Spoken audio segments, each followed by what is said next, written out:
Bismillahirrahmanirrahim. الغوافي أبلغي عنا الغوافي أقسمي الغوافي أبلغي عنها الغوافي أقسمي الغوافي أبلغي عنها الغوافي أبلغي من معين الحق نرغب ومنا ما استكنا عزة فينا وسؤدد. Ya, baik para maulana sekalian, ciri-ciri kedatangan Imam Mahdi itu disebutkan banyak oleh Rasulullah SAW. Di antaranya adalah terjadinya banjir darah ketika kaum muslimin sedang beribadah haji. Ya, dan ini banyak terjadi di tahun 2015.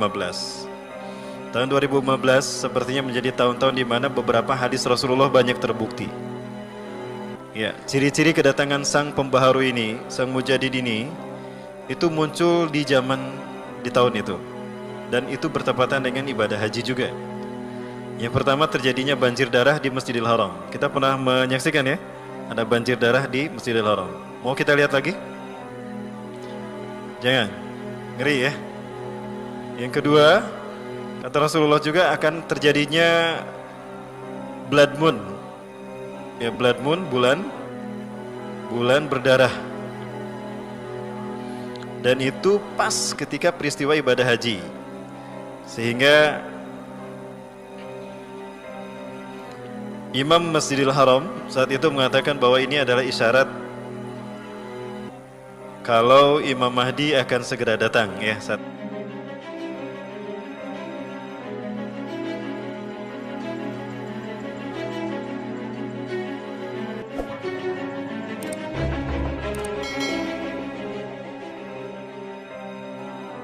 Ya, baik para maulana sekalian, ciri-ciri kedatangan Imam Mahdi itu disebutkan banyak oleh Rasulullah SAW. Di antaranya adalah terjadinya banjir darah ketika kaum muslimin sedang beribadah haji. Ya, dan ini banyak terjadi di tahun 2015. Tahun 2015 sepertinya menjadi tahun-tahun di mana beberapa hadis Rasulullah banyak terbukti. Ya, ciri-ciri kedatangan sang pembaharu ini, sang mujadid ini, itu muncul di tahun itu, dan itu bertepatan dengan ibadah haji juga. Yang pertama, terjadinya banjir darah di Masjidil Haram. Kita pernah menyaksikan ya, ada banjir darah di Masjidil Haram. Mau kita lihat lagi?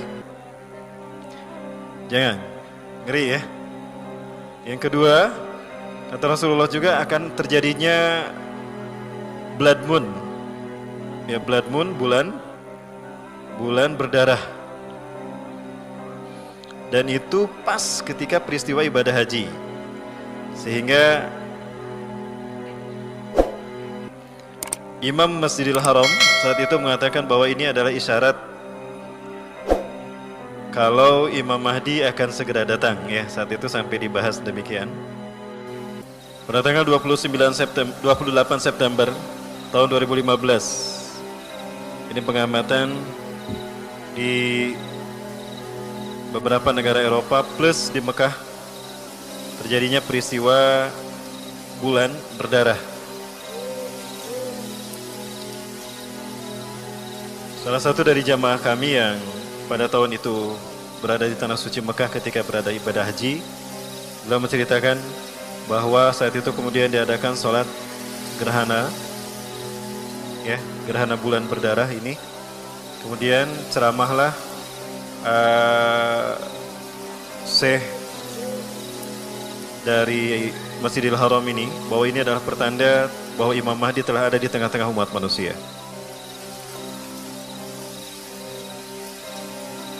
Saat itu terlihat bulan berwarna merah darah. Ini dia, terlihat dia berwarna merah darah. Hal ini yang kemudian membuat situasi makin mencekam, karena di saat itu seolah-olah Imam Mahdi sudah ada. Apalagi memang disebutkan Rasulullah di baiat ketika ibadah haji.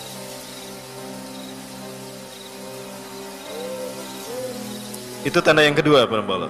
Tanda yang lainnya adalah munculnya komet yang berwarna hijau.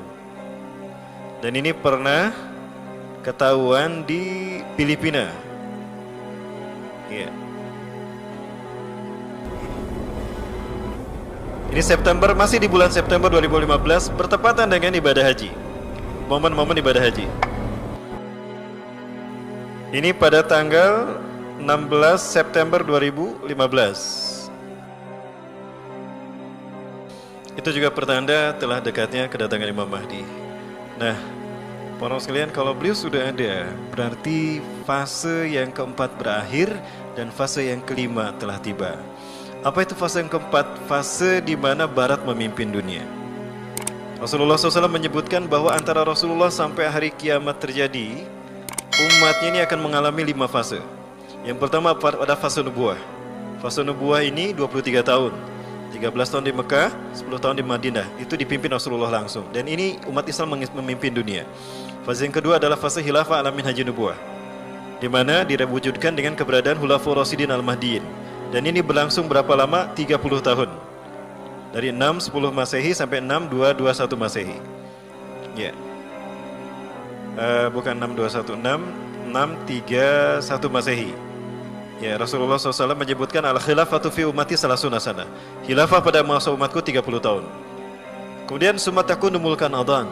Kemudian akan muncul sistem kerajaan yang turun-temurun. Artinya kekuasaan berpindah dari keturunan dari ayah kepada anak terus sampai kepada penguasa yang terakhir. Dan ini diwujudkan dengan keberadaan dinasti-dinasti Islam mulai dari dinasti Umayyah sampai Turki Utsmani. Karena mereka masih berpegang teguh pada Quran dan Sunnah, maka ini berlangsung selama 1262 tahun. Allah berikan kekuasaan panjang pada mereka karena mereka masih berpegang pada Quran dan Sunnah. Dan ini berakhir di tahun 1924 dengan dibubarkannya Turki, diruntuhkannya Turki oleh sekutu di bawah pimpinan Inggris. Dan fase yang keempat adalah fase Mulkan Jabariyah, di mana kita berada hari ini. Dan kita berada di saat-saat terakhir dari fase ini. Karena fase ini perkiraan saya hanya akan terjadi selama 100 tahun. Artinya akan berakhir di tahun 2024. Berapa tahun lagi? 7 tahun lagi. Kenapa saya yakin 100 tahun fase ini berlangsungnya dan 7 tahun lagi? Karena Rasulullah SAW menyebutkan terkait dengan Imam Mahdi juga. Ya, dalam sebuah hadisnya sama, di dalam kitab Al-Nihayah fil Fitan wal Malahim, Al-Hafiz Imam Ibnu Katsir mengatakan, Inna Allah yab'asu min hadhil ummah ala ra'si kulli mi'ati sanah may yujaddidul hadinah.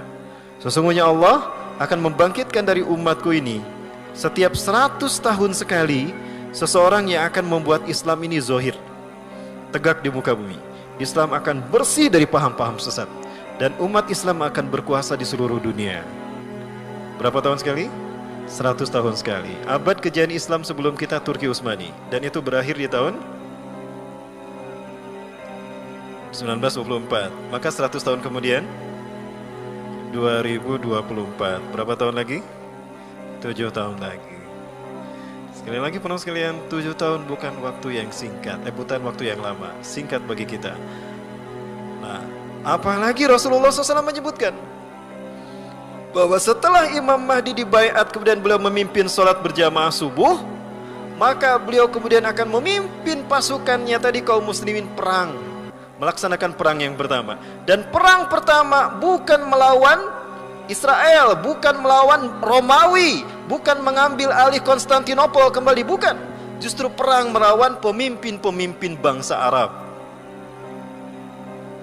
Ada kaitannya pula dengan diembargonya Qatar oleh negara-negara Arab.